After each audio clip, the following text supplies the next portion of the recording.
بسم الله الرحمن الرحیم. یو ورور پوښتنه کړې ده او وایي چې سترګو ته پڅکک اچولو سره روژه ماتیږي او که نه ماتیږي، او دغه رقم غوږ ته پڅکک اچولو سره او دغه رقم پزې ته پڅکک اچولو سره روژه ماتیږي او که نه.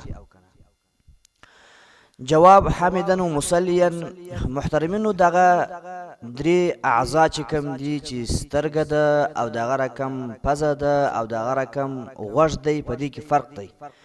فقهاو په دې کې فرق لیکلی دی.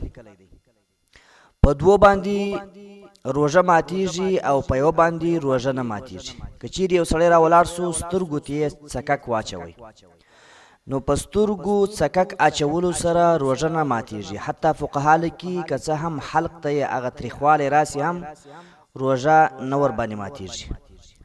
او که چیرې یو څوک څکک غوږ ته واچوي یا څکک پوزې ته واچوي، پزې ته واچوي او د دې اثر ښکاره سي، نو په دې سره فقها لیکي چې روژه ماتیږي. نو په دې کې فرق سو، صرف په سترګو څکک اچولو سره روژه نه ماتیږي او په غوږ او دغه رقم په پزه څکک اچولو سره روژه ماتیږي.